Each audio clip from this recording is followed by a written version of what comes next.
네, 안녕하세요, 여러분. 네, 아시는 분은 아시겠지만 저는 그 유튜브를 찍을 때 따로 원고를 쓰거나 대본을 쓰지 않고 그냥 그때그때 제가 생각나는 내용을 좀 머릿속으로 정리했다가 이제 바로 한 컷에 촬영을 하는 거거든요. 그래서 가끔 이게 약간 좀 어색한 부분도 있고 약간 더듬을 때도 있고 그런 부분도 있는데 또 그게 또 자연스럽다고 하시는 분들도 계시니까. 그리고 무엇보다 제가 또 이렇게 하는 이유가 이거를 대본을 쓰고 또 편집을 하면 이 굉장한 에너지와 또 시간이 걸려요. 그러면 제가 또 이게 스트레스를 받더라고요. 그래서 가급적 스트레스 없이 제가 올리고 싶을 때 뭐 일주일에 한두 번 이렇게 영상을 올리고 있습니다.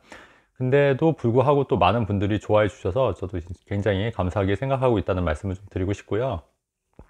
오늘은 제가 좀 드리고 싶은 얘기가 두 가지가 있어요. 그래서 두 가지 부분에 대해서 좀 얘기를 하려고 하는데, 이제 제가 생각할 때 투자할 때 여러분들 그 가장 위험한 순간이 언제인 줄 아세요, 여러분? 가장 위험한 순간이 저도 이제 투자를 오랫동안 했지 않습니까? 오랫동안 하다 보니까 느끼는 부분인데, 가장 위험한 순간이 언제냐고 하면은 이제 자기가 굉장히 잘한다고 해서 과신을 할 때인 것 같아요. 왜 운전할 때도 사실 초보 운전보다는 운전을 조금 할 줄 알 때 좀 사고가 많이 나지 않습니까? 투자도 마찬가지로 자기가 뭔가 이제 투자를 잘한다고 생각할 때가 오히려 좀 가장 위험할 때가 아닌가. 그리고 그 부동산 시장도 언제가 가장 위험하냐면, 사람들이 모두 다 이제 부동산에 관심을 갖고 부동산을 사야 된다고 얘기할 때, 부동산은 불패다, 무조건 오른다, 이렇게 얘기할 때가 또 가장 위험한 순간이 아닌가, 좀 개인적으로 좀 그런 생각을 오랫동안 해왔습니다. 그래서 제가 예전 영상에서도 좀 약간 부동산이 2020년도만 하더라도 부동산이 어깨에 올라온 것 같기 때문에 굉장히 조심해야 되고 또 연끌을 하지 마시라고 제가 계속 누차 말씀을 드렸던 부분이에요. 왜냐하면 약간 그 과열 조짐이 보였었거든요. 근데 실제로 그런 경고음들을 무시하고 연끌을 해서, 또 혹은 전세를 가득 낀 상태로 이제 갭 투자를 하셨던 분들이 최근에 역전세로 인해서 굉장히 힘들어하는 모습을 보니까, 역시 이 투자의 본질은 변하지 않는구나, 좀 이런 생각들을 좀 하게 됩니다. 그래서 여러분들도 이번 경험을 교훈 삼아서 항상 너무 무리한 투자를 하시거나 이제 정말 모두 다 오른다고 할 때, 그때 정말 부동산을 연끌해서 매수하는 거는 정말 우리가 하지 말아야 할 행동이다. 투자자의 입장에서 봤을 때 이렇게 좀 깨달으셔서 다음에서는 또 그런 리스크를 이제 생각하고 투자를 하셔야겠다, 이런 생각이 좀 듭니다. 예. 자, 그래서 여러분 근데 이제 우리가 또 한 가지 우리가 또 투자자들이 또 생각해야 될 부분이 뭐냐면요. 또 확증 평양인 것 같아요. 확증 평양. 뭐냐면, 이건 이러니까 앞으로 이렇게 되겠다. 또 이런 확증 평양을 또 우리가 좀 경계해야 할 부분인데요. 그러니까 이런 거죠. 그러니까 대부분의 사람들이 생각하는 게, 전세 가격은 잘 안 떨어진다, 물가 상승률만큼 오르기 때문에 전세를 끼고 주택을 매입하게 되면 절대 손해를 보지 않는 투자를 할 수 있다, 또 이런 식의 강의를 굉장히 많이 보급화됐었거든요. 근데 저는 그렇게 이렇게 주장하시는 분들을 얘기를 듣다 보면, 이게 계속해서 그런 법칙이 적용되지는 않을 텐데, 이런 생각을 계속 오랫동안 했었고, 그리고 그런 부분에 대해서, 위험성에 대해서도 제 책에서도 몇 번 언급을 드렸고 가끔 방송에서도 말씀을 드렸어요.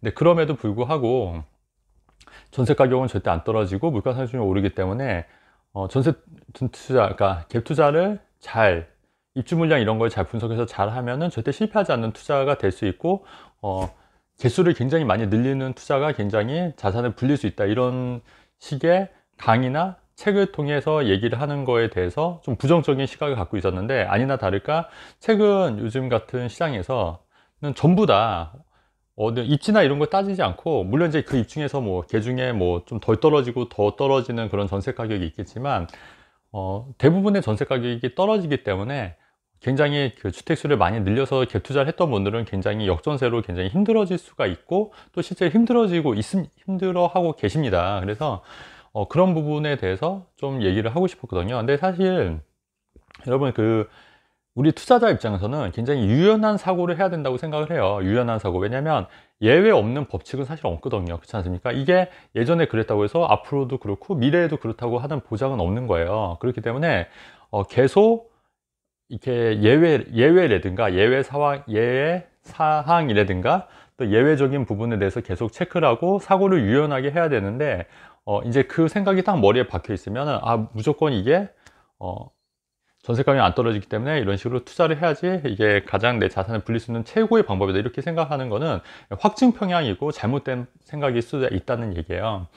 그리고 그런 고정관념이 심해지면 또 사고를 유연하게 하지 못하면 뭐 또 여러 가지 기회들을 못 볼 수가 있는데, 가령 예를 들면 뭐 오피스텔 투자에 대해서 굉장히 부정적일 수도 있는 거고요. 또 한편으로는 과거에 뭐 2004년도 2004년도 이때 뭐 빌라 투자에 대해서도 부정적일 수밖에 없는 거죠. 물론 이제 현 시점에서 저는 빌라 투자를 권유하는 건 아닙니다. 하지만 과거에 그런 기회들, 그러니까 유연한 사고를 갖지 못하면 그 많은 기회들을 또 잡을 수가 없다는 얘기를 하고 싶은 거예요. 확증 평양된 생각만 갖고 있으면. 근데 우리가 투자자가 항상 경계해야 할 부분이, 사실 세상에 이렇게 딱 정해진 법칙처럼 존재하는 건 없거든요. 다 세상은 또 변하고 시대 흐름에 따라 변하기 때문에 이 변화된 시대에 맞게서 투자의 어떤 관점도 달라져야 되는 게 맞는데, 이게 딱 고정관념으로 박혀 있으면 이게 잘 못 변하더라고요. 그렇기 때문에 또 그런 분들은 또 다른 시장 상황이 도래하면은 또 도태되는 경우도 굉장히 많이 봤습니다. 그래서 우리가 오래 살아남기 위해서는 이렇게 좀 유연한 사고를 좀 가질 필요가 있다. 그 다음에 확증 평양인 이런 부분을 좀 약간 없애야 된다. 그리고 항상 좀 다각적으로 세상을 좀 바라보는 그런 유연한 사고를 갖는 게 좀 중요하지 않겠냐, 이런 생각을 좀 하게 되거든요. 그래서 그런 부분을 좀 투자할 때 굉장히 좀 조심하셔야 된다. 좀 이런 부분을 좀 말씀드리고 싶어서 좀 영상을 얘기했고요. 최근에 또 이런 이슈가 있죠. 지금 매매 가격은 보합이지 않습니까? 근데 전세 가격은 어떻게 되고 있죠? 지금 좀 이렇게 하락하고 있잖아요. 근데 이게 사실 그러니까 갭투자 분들 입장에서는 이게 좀 이해가 안 되는 거예요. 왜냐면 항상 매매가와 전세 가격은 같이 움직이니까.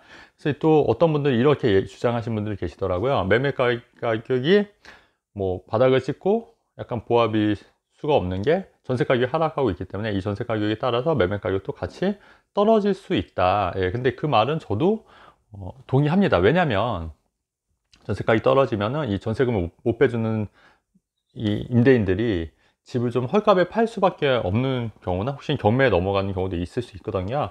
그래서 집값이 떨어질 수가 있는데, 근데 이게 항상 똑같은 비율로 움직이진 않을 거예요. 제 말은 뭐냐면, 우리가 그 2014년도만 하더라도 매매 가격은 사실 그대로인데 전세 가격만 계속 오른 적이 있었죠. 그러니까 그 이론이 맞다고 하면은 전세 가격이 오르면 매매 가격도 같이 같은 비율만큼 올라줘야 되는데, 사실 2014년도 14년도만 하더라도 매매 가격은 거의 그대로였는데 전세 가격만 오르는 그런 형국이었단 말이에요. 그래서 이때 갭 투자가 굉장히 또 유행하고 또 그 갭 투자를 하는 그런 타이밍이었다는 거죠.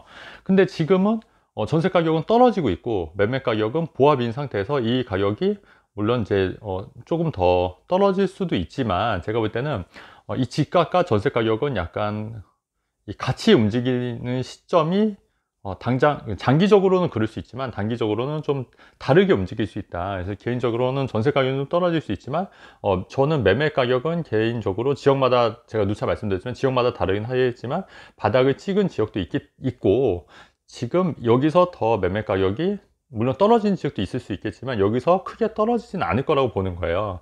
그래서 전세 가격과 매매 가격과 꼭 동일한 비율로 떨어지거나 오르는 건 아니다. 이것도 여러분들의 확증 평양에 대해서 생각하시는 거예요. 그러니까 매매 가격이 떨어지면 전세 가격이 떨어지면 매매 가격도 같이 떨어진다. 이런 그 기본적인 논리가 깔려 있기 때문에 전세 가격이 떨어지기 때문에 매매 가격도 더 떨어지겠지, 이렇게 생각하실 수 있는데, 이게 다르게 전세 가격이 떨어지지만 매매 가격은 그냥 보합 일사에 두고 있고, 전세 가격이 떨어졌다가 다시 좀 정체가 되고 나서 이 상태로 유지가 될 수도 있는 거거든요. 그래서 제 개인적인 생각은 매매 가격과 전세 가격이 물론 전반적으로 같이 움직이는 거는 저는 동의하는데, 그게 꼭 한 시점에 똑같이 있고 똑같은 비율로 움직이지는 않는다. 그리고 그 예외 사항이 우리는 2014년도, 2014년도에 보았기 때문에 꼭 전세 가격과 매매 가격이 같은 비율로 떨어질 수는 없다. 이렇게 이해하시면 될 것 같다는 생각을 좀 하고 싶은 겁니다. 그리고 이렇게 같이 움직인다는 그런 생각도 여러분들이 갖고 있는 확증 평양이 하나일 수 있다는 얘기예요. 그러니까 사고를 유연하게 좀 가지실 필요가 있다는 말씀을 드리고, 물론 저도 틀릴 수가 있는 겁니다, 여러분. 저도 틀릴 수가 있기 때문에 제 말도 저도 이런 부분에 대해서 확증 평양이 아닌지 한번 고민하면서, 또 저도 시장을 좀 유심히 예의주시할 테니까 여러분들도 한번 이 매매 가격과 전세 가격이 똑같은 비율로 움직이지는 않을 수 있다는 것도 한번 생각해 보시면 좋을 것 같다는 생각을 해서 좀 말씀을 드린 겁니다. 그래서 오늘 여러분 제가 중요한 얘기 세 가지를 했죠. 세 가지는 뭐냐면, 사실 투자했을 때 가장 위험한 순간이 가장 확신을 가지고 내가 투자하고 또 사람들이 모두 다 투자해야 할 때 투자해야 한다. 이때가 사실 가장 위험하다. 그럼 역으로 사람들이 모두 투자하지 말아라. 투자하면 위험하다.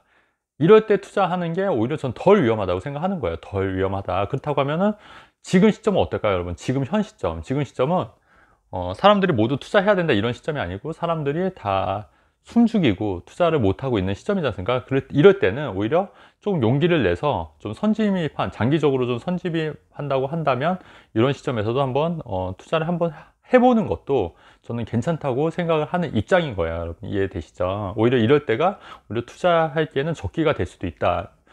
항상 위기는 기회이기 때문에, 그래서 이런 부분도 좀 생각을 하셔야 되는데, 근데 지금 그럼에도 불구하고 지금 현 시점에서 투자를 하기가 굉장히 어려우실 거예요. 그거는 당연한 게, 지금 이렇게 공포 분위기에서 투자를 한다는 것 자체가 굉장히 그 담력이 있어야 되고, 약간 그런 좀 약간 청개구리 심리가 있어야 되기 때문에 사실 이게 쉽지는 않으실 겁니다, 여러분. 네. 그럼에도 불구하고 수익률이 가장 극대화되는 때는 사실 요럴 때 남들이 하지 않을 때 하는 경우다. 이런 말씀을 좀 드리고 싶고요. 그리고 여러분 전세 가격은 절대 떨어지지 않기 때문에, 전세를 낀 매수를 해서 그 주택수를 2채, 4채, 8채, 16채, 32채 이렇게 복리로 늘려는 게 꼭 자산을 불릴 수 있는 유일한 해법은 아니더라. 그죠? 물론 이제 그 방법이 어떤 경우에는 들어맞지만, 또 어떤 경우에는 굉장히 위험하고 리스크가 굉장히 커질 수 있고, 또 한편으로는 자기만 실패하는 게 아니라 세입자한테도 피해를 전가시키는 문제가 생길 수 있기 때문에, 이런 부분도 여러분 잘 같이 고민해서 투자를 하셔야겠다. 이렇게 두 번째 말씀 드리는 거고요. 마지막 세 번째는 매매 가격과 전세 가격이 항상 같은 비율로 같은 속도로 움직이지 않을 거다. 전세 가격이 좀 더 떨어질 수 있고, 매매 가격은 보합일 수가 있을 수 있고, 현재 제 생각은 전세 가격은 좀 떨어지지만 매매 가격은 보합인 상태로 유지가 될 거다. 그러니까 어느 일정 부분에서 어느 지역은 물론 매매 가격이 떨어졌지만 그 바닥을 찍고 좀 올라온 부분도 있는 상태에서 그 상태로 유지가 되지 않을까, 개인적으로 그렇게 생각을 하는 바입니다. 그래서 여러분들도 제 그 시장의 방향성에 대해서 한번 제 생각과 여러분들 생각을 대비해서 한번 잘 대응하시면 어떠실까 해서 영상을 찍었습니다, 여러분. 네. 대본 없이 그냥 하는 얘기여서, 네, 그냥 조금 두서가 없을 수 있지만 여러분들도 편하게 받아주시면 좋을 것 같고, 제가 말을 좀 빨리 하는 이유는, 말을 천천히 하면은 말을 조금 더듬어요, 제가. 그래서 일부러 좀 말을 빨리 하는 경향이 있어서 말을 빨리 하다 보니까 조금 여러분들이 이해하시는데 조금 불편하실 수가 있는 부분을 알거든요. 그래서 저도 좀 말을 좀 천천히 하려고 또 노력하도록 하겠습니다. 네. 내용은 좋으면 좋아요, 구독하기 누르면 좋겠고, 여러분 항상 행복하시기 바랍니다. 네, 감사합니다.